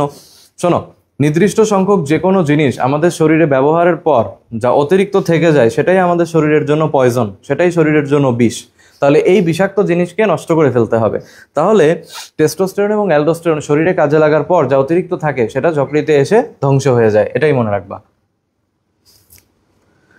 গ্লাইকোজেনেসিস, গ্লাইকোজেনোলাইসিসের মধ্যে পার্থক্য, কোনটার জন্য কে দায়ী একটু রিডিং পড়বা। যেমন এটার জন্য ইনসুলিন, এটার জন্য গ্লুকাগন, অবশ্যই একটু পড়ে ফেলবা। হেপাটাইটিস, হেপাটিক এনকেফালোপ্যাথি, এখান থেকে জাস্ট আমরা এটা একটু দেখে রাখি যে সেটা হচ্ছে হেপাটিক এনকেফালোপ্যাথি হচ্ছে যকৃতের বিষাক্ত পদার্থ যখন আমাদের রক্তে জমে যাইতে থাকবে এবং সেখান থেকে ব্রেনে যেতে থাকবে, তখন সেটাকে আমরা বলি হচ্ছে হেপাটিক এনকেফালোপ্যাথি। আর হেপাটোমেগালি হচ্ছে যকৃৎ যদি অস্বাভাবিক রকম বড় হয়ে যায় তখন সেটাকে আমরা বলবো কি? সেটাকে আমরা বলবো হেপাটোমেগালি। আচ্ছা, যকৃতের রোগের লক্ষণ হচ্ছে কি? গাঢ় রঙের মূত্র, ঠিক আছে? আর জন্ডিস, খুব ইম্পর্টেন্ট, জন্ডিস হবে, গাঢ় রঙের মূত্র হবে। এখন দেখো, অনেক সময় কিন্তু পানি যদি আমরা অনেকক্ষণ ধরে না খাই তখনও কিন্তু আমাদের গাঢ় মূত্র তৈরি হইতে পারে। অতএব তোমরা ভয় পেয়ে যাও না যে আমার কি না কি হয়ে গেল। পিত্তরস, দেখছো? পিত্তরসের পিএইচটা সবার আগে আমরা একটু দেখে নেই। এটার পিএইচ হচ্ছে 8 থেকে 8.6। পিত্তরসের পিএইচটা হচ্ছে 8 থেকে 8.6। এটা একটু দেখে নিলাম। পানির পরিমাণ 97 থেকে 98%। সবচেয়ে ইম্পর্টেন্ট কথা, পিত্তরসে কোনো এনজাইম আছে নাকি? পিত্তরসে আছে কোনো এনজাইম? নাই কিন্তু। দেখি কে কে আছে আমাদের সাথে। সোলাইমান আছো? বাহ, কি সুন্দর। সোলাইমানের কমেন্ট আমার কাছে পছন্দ হয়েছে। মন ভাঙে কিনা যকৃতে গিয়ে, এটার জন্য আসলে বুঝতে হবে যে কি হয় এখানে। হ্যাঁ, মন ভাঙে কিনা এটা ভাইয়া তুমি বলতে পারবা ইনশাল্লাহ। ওকে, তারপরে হচ্ছে কোলেস্টেরল এবং হচ্ছে পিত্তরঞ্জক। দেখো, কোলেস্টেরল হচ্ছে 0.38%, ফ্যাট হচ্ছে 0.8%। এটা আমরা একটু মাথায় রাখতে পারি। ফ্যাট দ্রবণীয় কি কি ভিটামিন আছে, পানি দ্রবণীয় কি কি ভিটামিন আছে, এগুলো কিন্তু আমরা অলরেডি পারি। এনজাইম এবং পিত্তরসের মধ্যে কি কি পার্থক্য আছে সেটা আমরা অবশ্যই একবার রিডিং দিব। অগ্নাশয়ের মধ্যে চলে আসো। দেখো, অগ্নাশয় সম্পর্কে লেখা হয়েছে যে অগ্নাশয় হচ্ছে দেখো অনেকটা মরিচের মতো। দেখছো, খেয়াল করছো? অগ্নাশয় কি অনেকটা মরিচের মতো। এরপরে দেখো, সেটা হচ্ছে আমাদের অগ্নাশয়ের 3টা অংশ থাকে, সেটাও লেখা হয়েছে। এবং এখানে একটা নালী থাকে, নালীটার নাম কিন্তু খুব ইম্পর্টেন্ট, ঠিক আছে? উইটসাং নালী। কি নালী? উইটসাং নালী, এটা খেয়াল রাখতে হবে। ওকে, তাহলে আমাদের এই অগ্নাশয়ে যে নালীটা থাকে সেটাকে বলা হয় ডাক্ট অফ উইটসাং বা উইটসাং এর নালী। এটা একটু মাথায় রাখবো। আর এই যে অগ্নাশয় রসটা, খেয়াল করে দেখো, লেখা আছে অগ্নাশয় রস হচ্ছে অ্যামাইলেজের প্রধান উৎস। অগ্নাশয় রসটাই হচ্ছে অ্যামাইলেজের প্রধান উৎস। আর একটা কথা দেখো, লেখা আছে লেসিথিনের উপর ফসফোলাইপেজ এনজাইম কাজ করে। ওকে, এটা মনে রাখবো। অগ্নাশয়ের গঠনের মধ্যে আমরা শুধু এই কথাটা বলি যে যেহেতু সে একটা মিশ্র গ্রন্থি, তার মানে তার বহিঃখরা অন্তঃখরা দুইজন পার্টি আছে। আর এই বহিঃখরা অংশ যেটা, সেটাকে আমরা বলি লোবিউল বা অ্যাসাইনাস। এই কথাটাই খুব ভালো করে মনে রাখবা। আমরা সবাই অন্তঃখরা, আইলেটস অফ ল্যাঙ্গারহ্যান্স সারাদিন পড়তে থাকি, কিন্তু আমরা কিন্তু ফাঁকে এই জিনিসটা ভুলে যাই যে এর বহিঃক্ষর অংশের কোনো একটা নাম আছে, তাহলে বহিঃক্ষর অংশের নাম হচ্ছে লোবিউল বা অ্যাসাইনাস। ওকে, এটা আমরা একটু মনে রাখবো। এবং এইখানে দেখো লাস্টে একটা কথা লেখা আছে যে লোবিউল বা অ্যাসাইনাস নালীযুক্ত গ্রন্থি, তাই এদেরকে স্বনাল গ্রন্থি বলা হয়। একটু রিডিং দিয়ে দিবা। তারপরে অন্তঃক্ষরা সম্পর্কে আমরা মোটামুটি সব জানি। এখান থেকে আমরা এই যে চারটা কোষ, এখানে একটা লাইন বাদ দেওয়া যাবে না।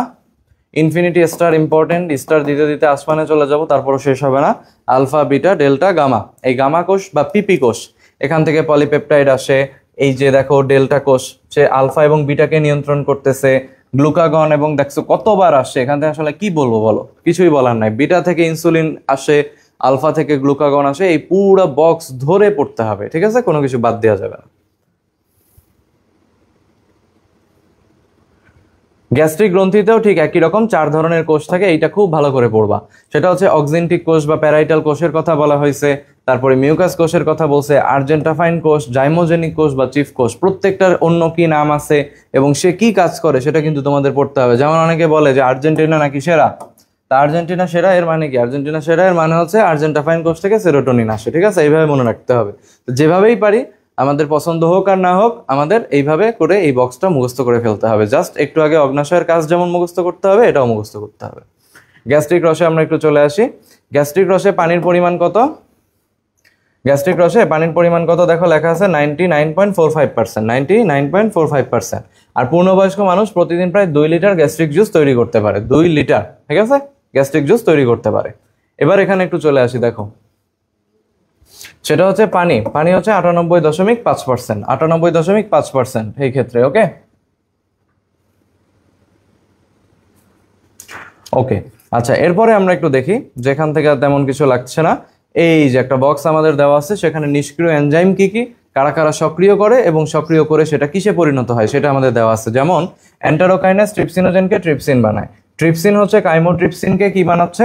কাইমোট্রিপসিনোজেনকে ট্রিপসিন বানাচ্ছে। এইচসিএল কি করতেছে? প্রোরেনিনকে রেনিন বানাচ্ছে। এইচসিএল পেপসিনোজেনকে পেপসিন বানাচ্ছে। এই বক্সটা 100% ইম্পর্টেন্ট, এটা পুরোটাই পড়তে হবে।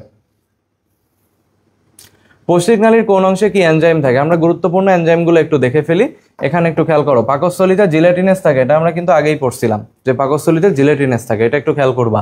আর লালা রসে মলটেসটা কি মাত্রায় থাকবে? অল্প মাত্রায় থাকে। আমি কিন্তু বারবার এই কথাটা বলতেছি যে লালা রসে যে মলটেসটা থাকে সেটা কিন্তু অল্প মাত্রায় থাকে, এটা বেশি মাত্রায় দেওয়া যাবে না। সবাই একটু কমেন্ট করো দেখি যে জিলেটিনেস এটা কোথায় বেশি পাওয়া যায়?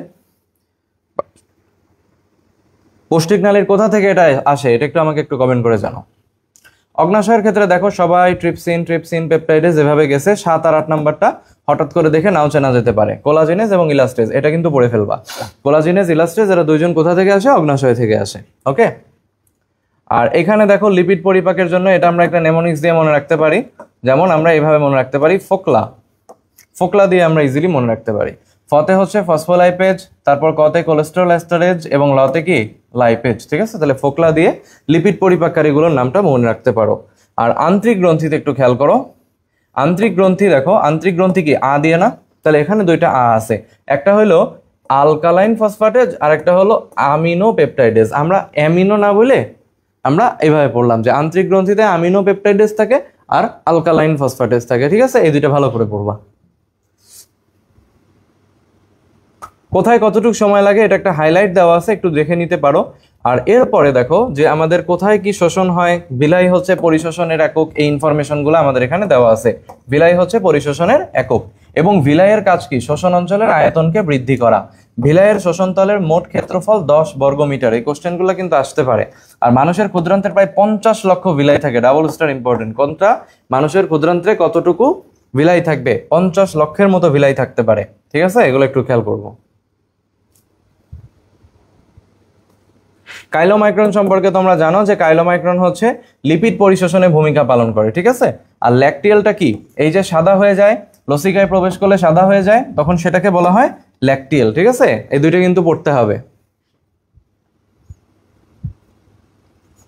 কোন খাদ্যবস্তু কিভাবে শোষণ হয় এখানে কিন্তু সুন্দর করে দেওয়া আছে। এই জিনিসটা আমরা অবশ্যই পড়বো যে আমাদের শোষণ পদ্ধতি সক্রিয় শোষণের মাধ্যমে হয় হচ্ছে গ্লুকোজ এবং গ্যালাক্টোজ, দেখছো। তাহলে গ্লুকোজ গ্যালাক্টোজ হয় কি? সক্রিয় শোষণ পদ্ধতিতে। ফ্রুক্টোজ সুক্রোজ এরা হয় কি? ব্যাপন। অ্যামাইনো অ্যাসিড এল এবং ডি, এই দুইটা ভালো করে পড়বা।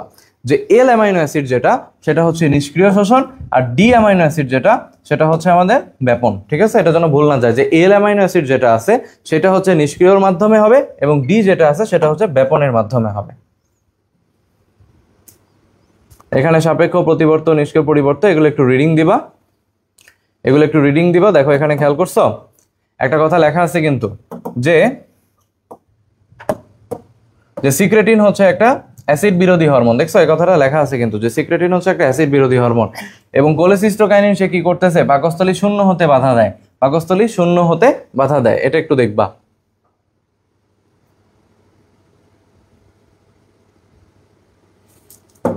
এই যে গ্যাস্ট্রিন নামে হরমোন আছে, গ্যাস্ট্রিন দেখছো, গ্যাস্ট্রিন নামে যে হরমোন আছে সে পাকস্থলীর জি কোষ থেকে আসে। এটা কিন্তু পরীক্ষায় লাগবে যে আমাদের গ্যাস্ট্রিন নামে যে কোষটা আছে সেটা পাকস্থলীর কোথা থেকে আসবে, জি কোষ থেকে আসবে। সিক্রেটিন সে কোথা থেকে আসবে, সিক্রেটিন যেটা সে আসতেছে হচ্ছে আমাদের অন্ত্রের ডিউডেনাম থেকে আসতেছে। ঠিক আছে, এটা আমরা একটু দেখবো। এবং সিক্রেটিনটা হচ্ছে প্রথম আবিষ্কৃত হরমোনের নাম কি, সিক্রেটিন। কোলেসিস্টোকাইনিন আছে, এটা আসতেছে দেখো, এটা পিত্তরসের ক্ষরণকে নিয়ন্ত্রণ করতেছে। দেখছো পিত্তরসের যে ক্ষরণ আছে সেটাকে নিয়ন্ত্রণ করতেছে। সোমাটোস্ট্যাটিন সে কি করবে, সে হচ্ছে আমাদের গ্যাস্ট্রিনের ক্ষরণ নিবারণ এবং পাকস্থলী রসের ক্ষরণকে হ্রাস করতেছে। ঠিক আছে, এটা আমরা পড়লাম। তাহলে এন্টারোগ্যাস্ট্রন আছে যেটা গ্যাস্ট্রিক ইনহিবিটরি পেপটাইড।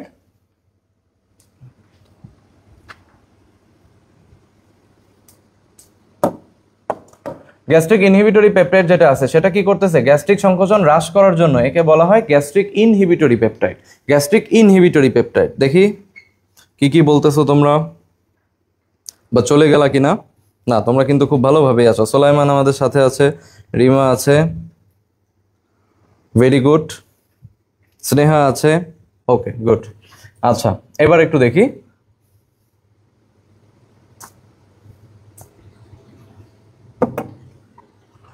যকৃতের ক্ষেত্রে খেয়াল করো। যকৃতে সাইনোসয়েডে কাফার কোষের কথা বলা হয়েছে, কাফার কোষটা আমরা পড়ে ফেলছি। প্রত্যেক লোবিউলের কেন্দ্রে কেন্দ্রীয় শিরা আছে, সেটাও আমরা পড়ে ফেললাম। আর পাকস্থলীর 5টা লেয়ার আছে, সেটাও আমরা পড়ে ফেলছি, তাই না? তাহলে এগুলো কিন্তু আমাদের পড়া হয়ে গেছে আগেই।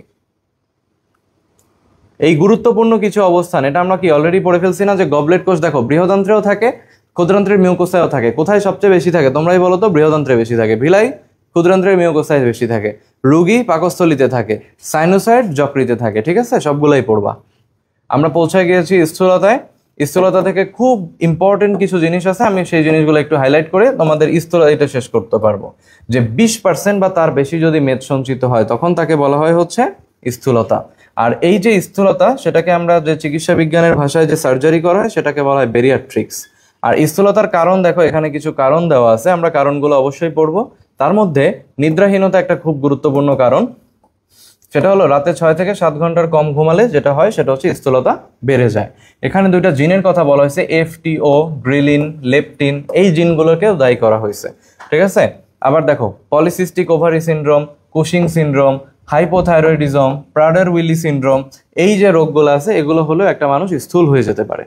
আর কিছু ওষুধ আছে যেমন কর্টিকোস্টেরয়েড, অ্যান্টিডিপ্রেসেন্ট, জন্মবিরতিকরণ বড়ি, ইনসুলিন, এগুলো সবগুলোই কিন্তু আমাদের কি বলতো স্থূলতার সাথে জড়িত।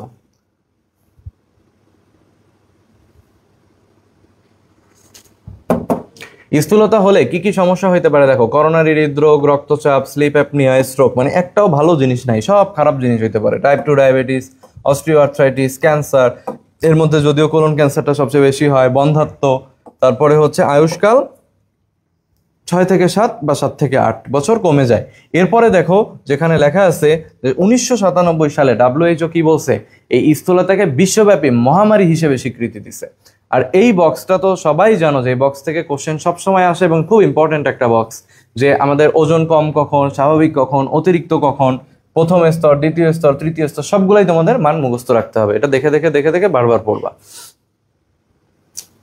মরবিড স্থূলতা কখন বলা হয়, যখন হচ্ছে আমাদের বিএমআই এর মান 18.5 এর নিচে চলে যায়, তখন সেটা আমরাকে বলতেছি হচ্ছে মরবিড। এটাকে মরবিড স্থূলতা বলে বা ব্যাধিগ্রস্ত বলা হয়, তাই না? ব্যাধিগ্রস্ত স্থূলতা বলা হয়।